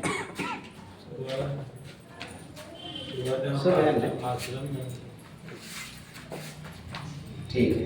बोलिए श्री सद्गुरु महाराज की जय। श्री सद्गुरु महाराज की जय। श्री सद्गुरु महाराज की जय। 4 बजे तक चल रहे हैं सर। जा रहे हैं। बोलिए श्री सद्गुरु महाराज की जय। क्या बजे? 5:30। हाँ। श्री सद्गुरु महाराज की जय। श्री सद्गुरु महाराज की जय। श्री सद्गुरु महाराज की जय। तुम्हें कह रहा था भक्ति और योग बल से। जो भक्ति करेंगे और योग करेंगे उसका बल होता है। कोई भी जैसे कि मतलब डॉक्टरी सीखते हैं उसका बल होता है। उसके बल से आप किसी का इलाज करते हैं, उसका बल। उसी तरह भक्ति और योग का बल से आप दोनों भवों के बीच में चित्त को स्थापित करेंगे तो क्या होगा? परम पुरुष मुपैति परमात्मा को उपलब्ध करेंगे। न तद भाष्यते सूर्यो न शंको न पावका यद्गत्वा निवर्तन्ते तद्धाम परमम। उस लोक में पहुंच जाएंगे जहां सूर्य प्रकाशित नहीं होता है। न तद भाष्यते सूर्यो यानी सूर्य प्रकाशित नहीं होता है। न तद भाष्यते सूर्यो न शंको न पावका, वहाँ अग्नि भी नहीं जलती है। एक ऐसा जगह है जो आनंद ही आनंद है। इसलिए उस स्थिति को प्राप्त करने के लिए इस शरीर में जो रहने वाला आत्मा है हम उसको उपलब्ध कराएं। लोग समझता है कि शरीर गिरने पर जो मुक्ति होती है वही मुक्ति है। वास्तविक वह मुक्ति नहीं है। उपनिषद के ऋषि कहते हैं पिंड पातेन या मुक्ति सा मुक्ति ना तो मन्यते देहे ब्रह्मत्व माया ते जाला नाम सेंदवे में था। का पिंड के गिरने पर जो मुक्ति होती है, पिंड कहते हैं शरीर को, पिंड पाते हैं पिंड के गिरने पर। अच्छा गिरना कहाँ होता है? गिरना कोई भी चीज का होता है रिक्त में, रिक्तता में, शून्यता में, खालीपन में, आकाश में। अगर आकाश नहीं रहे, शून्य नहीं रहे, रिक्त नहीं रहे तो नहीं गिरेगा।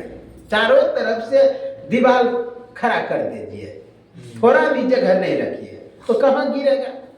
आप कहेंगे कि नीचे गिरेगा, नीचे भी रिक्तता रहेगा तभी गिरेगा, खाली रहेगा तभी गिरेगा। तो पिंड पातन, पातन यानी पतती, पतता पतंती जो शब्द बना है, पतन मतलब नीचे गिरना।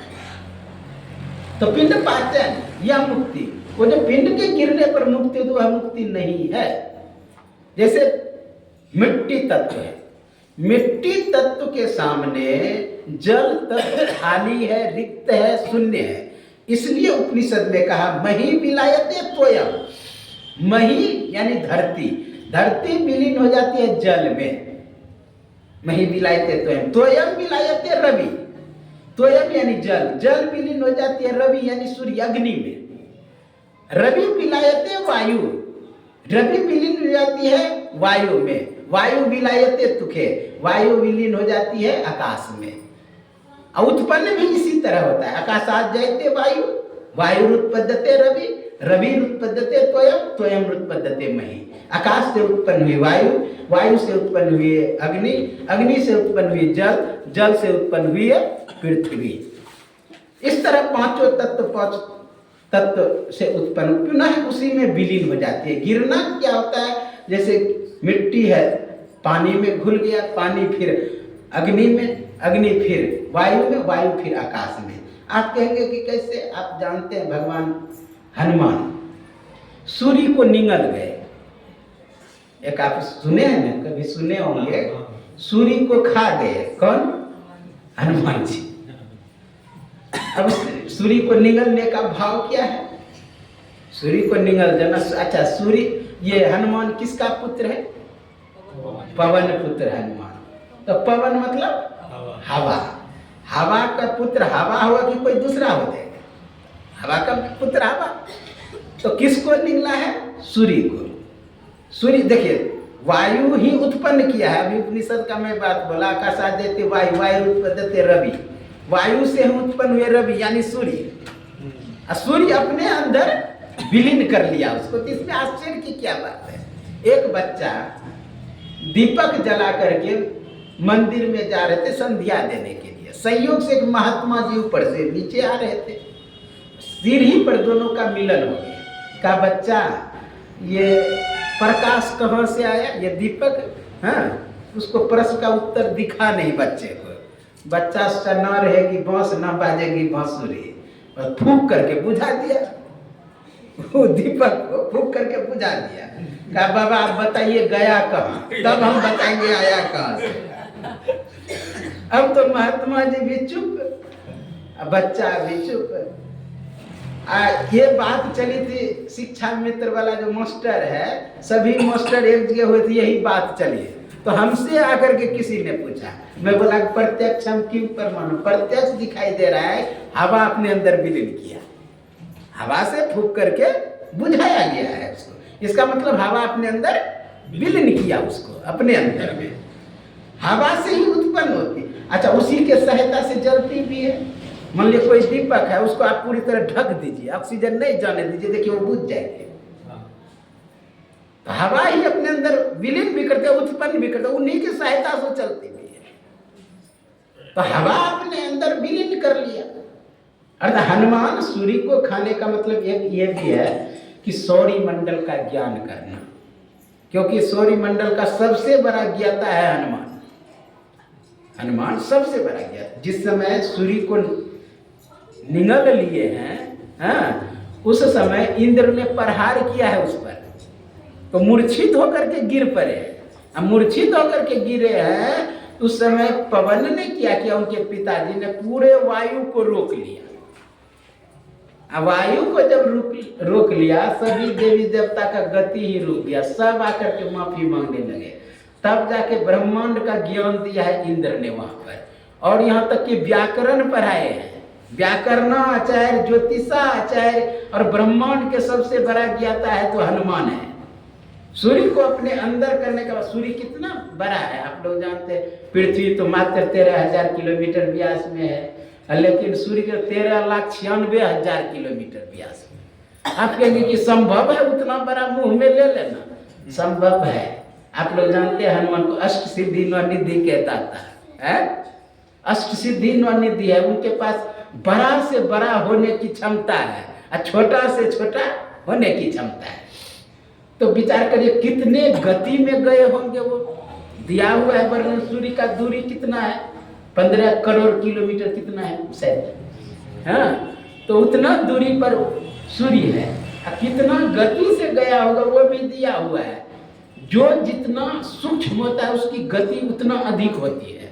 कोई भी जो जितना सूक्ष्म उसकी गति उतना अधिक है। तो हो सकता है हनुमान सूक्ष्म बन गया, हाँ, और उतनी गति से वो चला हो। जो जितना सूक्ष्म उतना उसका गति। अब वहां जाकर के जब सूर्य बड़ा दिखाई देता हो तो शरीर को बड़ा कर लिया हो। वहां साफ लिखा हुआ है कि आप एक प्रसंग सुने होंगे, जबकि सीता की खोज में जा रहे हैं तो ज्यो ज्यो सुरसा बदन बढ़ावा, वो भी अपना मुख को बढ़ाते जा रहा है, ये भी अपना शरीर को बढ़ाते जा रहा है। वो एक योजन फैला रहा है, ये 2 योजन बड़ा हो जाता है, वो 2 योजन फैलाता है, ये 4 योजन बड़ा हो जाता है। तो बड़ा होते होते पूरा विशाल बन गया, फिर सूक्ष्म बन के घुस के निकल गया। तो विचार करिए, जब वहां गया होगा हनुमान, जब नजदीक जाता होगा तो सूर्य बड़ा दिखाई देता होगा, तो मुंह भी बड़ा करता होगा वो, बस अपने अंदर विलीन कर लिया होगा। जब सिद्धि सामर्थ्य है उनके अंदर तो कुछ भी संभव है। इसलिए हम लोगों को चाहिए कि अंत साधना करें। अंत साधना करेंगे तब हम इस भेद को जान पाएंगे। तो यहाँ पर कह रहे पिंड पातल या मुक्ति, सामुक्ति ना तुम्हें। पिंड का गिरना सूक्ष्म में होता है, वायु विलीन हो जाती है किसमें? आकाश में। तो पांचों तत्व में विलीन हो गया, तो बचा क्या? आत्मा। आत्मा को हम लोग देखे नहीं, वो साधना विशेष के द्वारा हम उसका अनुभव कर सकते हैं। आत्मा कहने से कोई चित्र नहीं बनता है, कोई फिगर नहीं बनता है, कोई शेर नहीं बनता है। जैसे परमात्मा कहने के बाद भी कोई फिगर नहीं बनता है, ना शेर ना छाया, कुछ भी नहीं बनता है। भगवान भी कहने के बाद कोई छाया प्रतिबिंब नहीं बनता। हाँ, राम जोड़ दीजिए तो धनुष वाले खड़े हो जाएंगे, कृष्ण जोड़ दीजिए तो बांसुरी वाले कृष्ण भगवान, तो बांसुरी वाले, शंकर भगवान त्रिशूल वाले। लेकिन भगवान कहने से कोई फिगर नहीं बन रहा है, आत्मा कहने के बाद कोई फिगर नहीं बन रहा है, परमात्मा कहने के बाद भी कोई फिगर नहीं बन रहा है। तो आत्मा का आप अनुभव कर सकते हैं, उसके विषय में व्याख्या नहीं कर सकते, उसके विषय में बता नहीं सकते हैं। अनिर्वाच्यम पदम वक्तुम ना शक्यते सूर्यरपि स्वात्म प्रकाश रूपम शास्त्रन किम प्रकाश्यते। शास्त्र से नहीं प्रकाशित कर सकता है। इसलिए हम लोगों को चाहिए कि साधन विशेष के द्वारा हम उसको जानें। उसे जान लेंगे तो हम जीते जी मुक्त हो जाएंगे। अर्थात साधु भाई जीवत ही करो वासा, जीवत समझे जीवत बूझे जीवत मुक्ति निवासा, जियत कर्म की फांस न काटे मोही मुक्ति की आशा। तो जिसके नाम से सत्संग होता है उसे अवश्य ये सात्विक तरंग पहुंचता है उसके पास। आप कहेंगे महाराज तो वो पंडित जी का हाल कर रहे हैं, पंडित जी कहता है गैया जो दीजिएगा वो आपके पिताजी को मिलेगा। यहाँ पिताजी के पास क्या मिलेगा? पंडित जी खाता है दूध। का वही आज भी कर रहे हैं कि ये जो हम सत्संग किए वो मिलेगा उसको। तो बात तो बराबर हो गया। नहीं, देखिए ये ज्ञान है, विचार तरंग है, और तरंग जो है ना कभी मरता नहीं है जल्दी, किसी न किसी ब्रह्मांड से टकराते रहता है, किसी न किसी ब्रह्मांड से। अजान परत टूटने के बाद भी किसी ब्रह्मांड में जाते रहेगा वो। इसका नाश ने ना क्षरती अक्षर है। अच्छा, यदि विचार तरंग काम नहीं करता है तो आप कोई विदेश में यहाँ कैसे बात कर रहे हैं मोबाइल से? आया ना? अच्छा, आप कोई मैसेज छोड़ते हैं किसी मोबाइल में, किसी को मैसेज करते हैं, मान लिए उसका मोबाइल बंद है, तो क्या वह शब्द नाश हो गया है? नहीं। ज्यों ही आपका मोबाइल खोलेंगे, ज्यों ही आप में टावर आएगा, तुरंत सब मैसेज घुसना शुरू हो। वो भेजा है कल है लेकिन आज घुसेगा। इसका मतलब वो विचार तरंग आसपास घूम रहा है, हाँ, परिक्रमा कर रहा है। कब मौका मिलेगा वो तुरंत घुसेगा। जैसे रेडियो पहले था, रेडियो यंत्र, रेडियो स्टेशन से जो छोड़ा गया शब्द, हाँ, छोड़ा गया शब्द आप वहाँ स्टेशन लगाइए, हाँ, जैसे भागलपुर या रांची स्टेशन लगाइए तो वहाँ पर वही देगा जो वहाँ स्टेशन से छोड़ा गया है, वही बजने लगेगा। आप कहेंगे महाराज आंधी तूफान आती है तो रेडियो गड़बड़ होने लगता है, आवाज नहीं ठीक ढंग से आता है। जब वर्षा हो रहा है, बादल गरज रहा है, तो उस समय वह नहीं आएगा। बोले श्री सद्गुरु महाराज, तो वह नहीं आएगा। देखिए वो बादल के कारण अब समाप्त कर रहे हैं। बोलिए श्री सद्गुरु महाराज की जय। तो वह बादल यदि रहेगा तो उस समय वो काम नहीं कर रहा है, लेकिन विचार तरंग जो व्यक्ति का होता है वो तो यंत्र का छोड़ा हुआ है, इसलिए यंत्र नहीं पकड़ पाए। लेकिन विचार तरंग जो छोड़ेंगे वो पहाड़ रहे कि पर्वत रहे कि किसी ब्रह्मांड में रहे, वहां तक पहुंचता है। ये सब समाप्त नहीं होता, पहुंचते रहता है। वो व्यक्ति कहेंगे कि नहीं सुन रहा है, जैसे कि हम स्टेशन वहां ना लगा के हमको सुनना है भागलपुर से स्टेशन लग गया है रांची, हाँ, तो भागलपुर वाला जो छोड़ा हुआ शब्द है वो क्या होगा? भागलपुर का छोड़ा हुआ शब्द वो रहेगा ही। जैसे वो व्यक्ति, जिस व्यक्ति के निमित्त हमने तरंग छोड़ा, वो व्यक्ति तमोगुण में परिणत है, कोई कार्य में व्यस्त है, लेकिन वहां पर जाके ये सतोगुणी तरंग सत्संग का आसपास मर्राते रहेगा। ज्यों ही उसका सतोगुण प्रबल होगा, तमोगुण रजोगुण सतोगुण ये तीनों गुण हर समय मनुष्य के अंदर आते रहता है, और ज्यों ही सतोगुण होगा तुरंत ये शब्द काम कर जाएगा, उसके सतोगुण को और बढ़ा देगा ये सत्संग। तो उसको शुभ गति ऊर्ध्व गच्छन्ति सत्वस्था, ऊर्ध्व की ऊपर की ओर लेके चला जाएगा और सत्य में प्रतिष्ठित हो जाएगा। गुरु महाराज, फिर भी मैं गुरुदेव से प्रार्थना करता हूँ, हे गुरुदेव उसे अपने जगह स्थान दें, अपने शरण में लें, यही आपके सेवा में कहा। सर्वे भवन्तु सुखिनः, सर्वे सन्तु निरामया, सर्वे भद्राणि पश्यन्तु मा कश्चित् दुःखभाग्। शांति शांति शांति। श्री सद्गुरु महाराज।